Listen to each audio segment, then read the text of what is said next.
In 323 BC, Alexander the Great died of a fever in Babylon. Immediately after his death, Alexander's generals began to quarrel with each other, so 7 days passed, and his body remained unburied. Finally, the body of the king was embalmed and placed in a golden sarcophagus in the likeness of an Egyptian one. Alexander, before his death, ordered that he be buried in Egypt. It took exactly 2 years to organize the funeral. After the funeral procession arrived from Babylon to Egypt, Alexander's body was re-embalmed and deposited in the mausoleum, which in Greek was called soma or sema, which means body. Alexander's tomb became a center of mass pilgrimage. It is believed that famous Roman emperors made a pilgrimage to his tomb: Gaius Julius Caesar, Caracalla, Octavian August. Octavian Augustus, when he captured Alexandria, examined the body of Alexander, wanted to kiss him and accidentally hurt his nose. That is, the nose of Alexander's mummy is damaged. Octavian Augustus showered Alexander's body with flowers and laid an olive wreath on the sarcophagus. Emperor Caracalla, who visited Alexandria in 210 AD, left his red tunic on Alexander's sarcophagus and golden ring. Finally, in the 3rd century AD, the Roman Emperor Septimius Severus, for security reasons, ordered the entrance to the sacred tomb of Alexander the Great to be walled up. Since then, it is not known where the grave of Alexander is located. The Egyptian Antiquities Service recognized 140 attempts to find the tomb of Alexander the Great in Egypt. I have a hypothesis. I believe that all this time the mummy of Alexander the Great was in the most prominent place. I believe that KV 62 in Egypt's Valley of the Kings is the tomb of Alexander the Great. Why did I assume that the mummy from KV 62 is a mummy? Alexander the Great? When I read that Alexander was buried in Egypt. When I read about the number of expeditions taken to find his body, I thought maybe it has already been found. But how to recognize him? To do this, you need to know what kind of injuries he had, to know the cause of death. We know that the mummy was made from his body, which was embalmed twice. The mummy's nose was damaged. He is in a golden sarcophagus that is filled with honey. It is assumed that Alexander the Great died of malaria. In a search engine, I found a pharaoh with a similar cause of death. The name, which I was familiar with them, translates as the incarnation of Amen. Comparison of facts and convincing assumptions about the mummy of the incarnation of Amen with Alexander's injuries. Alexander, without a doubt. European and analysis of 2010 showed that the mummy from KV 62 belongs to a European mummy incarnation of Amen. According to one of the Alexandries, Alexander's body was roasted over a slow fire and sent to Egypt. The mummy of the incarnation of Amen was heated to 200 degrees Celsius. Because of this, the tissues darkened and it looks unnaturally black, since the DNA of the European pharaoh must be represented as white. Remummification. The first embalming of Alexander was carried out in Babylon. After his body was taken to Egypt, his general Ptolemy ordered the body of Alexander to be embalmed a second time. The 2 levels of resin in the incarnation of Amen mummy indicate that the mummy was embalmed twice. Many violations of the Egyptian ritual of mummification at the mummy incarnation of Amen. So, according to tradition, his hands were supposed to lie on his chest. They lie closer to his stomach. He made the cut in the wrong place, the doors of the arks looked the wrong way, and many other minor violations.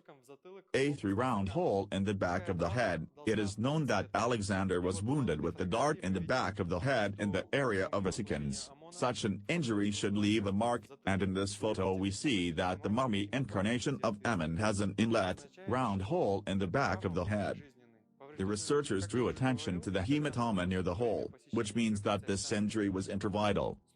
Damaged nose. Octavian Augustus damaged the nose of the mummy of Alexander. In this photo we see damage to the nose of the mummy, the incarnation of Amen. The researchers believe that this damage occurred after death. Neck injuries. It is known that Alexander was wounded in the back of the head at least 2 more times. Once he was wounded with a stone in the back of the head, The second time he was wounded in the back of the head with an axe. Here, in this photo, we see two injuries to the back of the head of the mummy incarnation of Amen. One of these injuries, researchers from Scotland Yard believe that was caused by an axe. The second injury was caused by a blunt object. Researchers drew attention to the fact that the skull of the mummy incarnation of Amen had damaged eye sockets, bones. Eye sockets. This may be due to this injury, blunt trauma to the occiput. It's called the effect counteraction, when something hard hit the back of the head, like a stone, and gave a sharp pushing the brain forward, causing the eye sockets to crack. In the story with Alexander, after this injury, Alexander remained under the threat of blindness for 7 days. Here, with the mummy incarnation, Amen researchers believe that this injury could have led to temporary blindness. Neck tilt to the left. Alexander was known to have a slight tilt of the neck to the left. His neck was twisted. He looked up at an angle to turn. He turned his whole body. This may be due to Klippel-Feil's disease, a rare disease that is transmitted from father to son. In the 70s of the 20th century, a tomb was found in Greece, which is considered to be the tomb of Philip, the father of Alexander. Researchers believe that Father Alexander Philip also had a twisted neck. British scientist Richard Boyer concluded that a man from tomb KV62 suffered from Klippel-Feil's disease or short neck syndrome. Wound in the thigh. It is known that Alexander was wounded in the thigh with a dagger, and we see the same injury on the bone on the femur. The bones of the mummy, the incarnation of Amen, have a trace of a cut with the dagger or sword. Foot injury. It is known that Alexander was wounded in the ankle by an Indian spear. The mummy incarnation of Amen has a deformity of the foot with signs of osteonecrosis, which means that this injury was inflicted during his lifetime. Fracture of the femur. It is known that Alexander had a broken thigh. An arrow hit him in the thigh and broke off part of the bone. In this photo, we see a split thigh in the mummy of the pharaoh, the incarnation of Amen. Chest injury. It is known that Alexander was wounded with an arrow in the chest. He was hit here by a long arrow, a meter long in one. It was removed. It was removed for him with part of the tissue. He was cut out. In this photo we see a CT scan of the incarnation of Amen mummy. It is missing a piece of tissue here. It is believed that the pharaoh received a devastating chest injury and the embalmers had to remove these parts because they were in very bad condition and did not hold. Cause of death. After several days of a fever, Alexander the Great died, according to the main version of malaria, as he had visited the Iraqi swamps a few weeks earlier. In 2010, the causative agents of malaria were found in the remains of the pharaoh, the incarnation of Amen. Age at the time of the death of Alexander the Great. Alexander is believed to have died at the age of 33. Age at the time of death of the mummy incarnation of Amen. A study in 1925 gave an age of 18 to 19 years. Research in 1968 gives already 22 to 23 years. A 2005 study expands the possible range of age at death to 27 years. Only Nizamis Alexander dies at the age of 27. According to Serbia and Alexandria, Alexander went on a campaign at the age of 15 years and 4 months. The campaign lasted 12 years, a total of 27. The fact that Alexander went on a campaign as a young man not yet fully formed, in my opinion, is also indicated by the height of the so-called children's throne of the pharaoh, the incarnation of Amen. Here in this photo we see a throne. This throne is called the children's throne because of the seating height, for the short legs of a young man. On this throne there is nothing Egyptian or hieroglyphs, nothing in this style is, in my opinion, is clearly Greek. Now we can move on to the analysis of the artifacts from tomb KV62. Alexander's tomb appears to us in Hellenistic style, but we must remember that Alexander died in the status of the king of Asia in Babylon, far from Macedonia. And if we draw a historical analogy, then we can remember this story. When Charlie Chaplin participated in the competition of doubles of Charlie Chaplin and took third place. In my opinion, The tomb KV62 will take second place in the competition of the tombs of Alexander the Great. We will start our analysis with an image. This is an image of Alexander, Pharaoh Alexander from the temple in Luxor. In this image, we see on the left the Pharaoh Alexander and on the right the image of the Pharaoh, the incarnation of Ammon. They have the same attributes. He has a diadem with a snake, a club in his hands, a cross of life.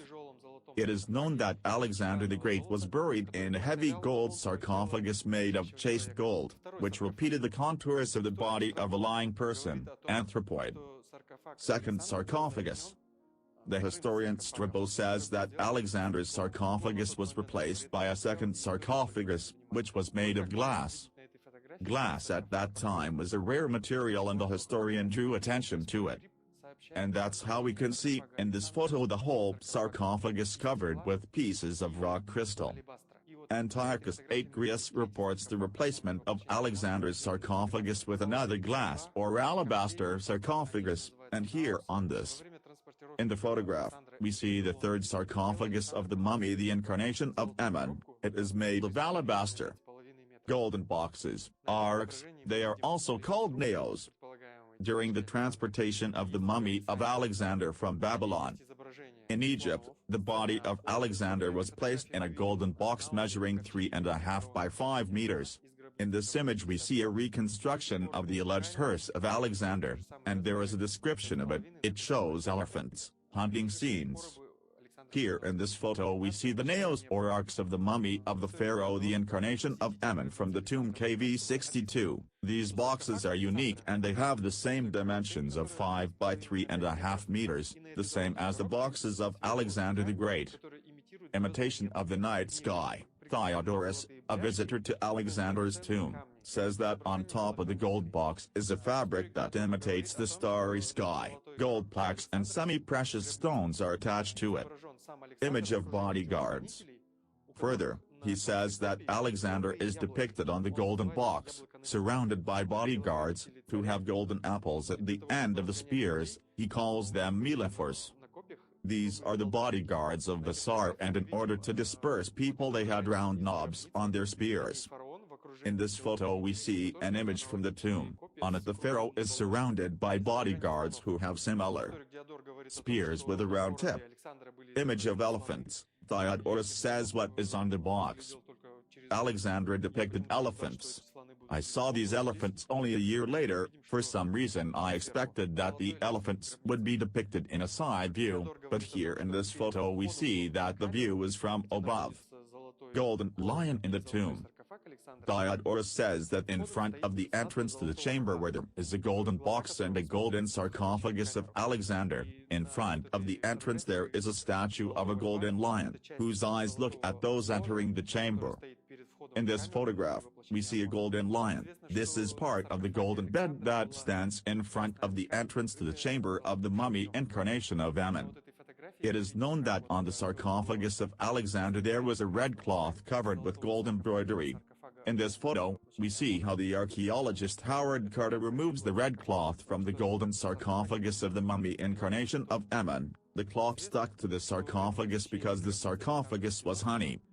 Olive wreath. Octavian Augustus showered flowers on Alexander's golden sarcophagus, put an olive wreath on it. Here in this photo we see an olive wreath, which is worn on the sarcophagus of the mummy, the incarnation of Ammon.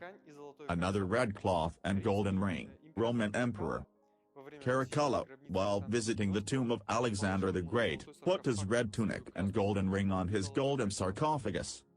Caracalla visited Alexander after Octavian Augustus, hence he left his red tunic over the flowers of Octavian Augustus. Here in this photo. Here we see a red fabric. This red fabric is gone and here it is an enlarged golden ring. Protective vest. The historian Plutarch writes that Alexander puts on before the battle of Gaugamela. Double linen linotrax. Linotrax is an ancient body armor. In this photo we see what the archaeologist calls the battle jacket, a flexible shell from the KV62 tomb, and the 2018 study says that it is double linen, the same as described by Alexander. The entrance to the tomb of Alexander is walled up. Emperor Septimius Severus ordered the entrance to the sacred tomb of Alexander the Great to be walled up and hidden for security reasons. And similarly the entrance to the tomb KV62 was walled up. This saved her from looting. Why was Alexander called the Two-Horned? In the East we called him the Two-Horned Iskander, or in Arabic Iskander Zulkarnain Arumi, Two-Horned Iskander. I believe that because of this diadem, which is the one in the photograph, he was called the Two-Horned. There is an image of Alexander on ancient coins. On his helmet or on a diadem two symbols stick out, a snake and a bird, an eagle. So who is the pharaoh, the incarnation of Amun? It was found in 1922 by archaeologist Howard Carter. For the first time, the name of this pharaoh is mentioned in the work of Emile Pre of 1847, who studied the Karnak temple. I believe that with the rise of Egyptology as a science in the 19th century, then when they created the table of pharaohs, an error occurred in that Alexander was reflected in this table twice, once as Alexander the Great, and the second time as the incarnation of Amun, allegedly from another era. Nature does not tolerate emptiness. As a result of interpretations, this fictional pharaoh found a new life. Pharaoh, the incarnation of Amun, or if the language of hieroglyphs, Tutankhamun. I affirm that the world's most famous pharaoh Tutankhamun and Alexander the Great are one and the same person. I presented you with about 20 proofs. In the book I have about 200 of them. I have been studying this topic for 4 years now and I believe that I have already made a discovery. It remains to tell the whole world about it.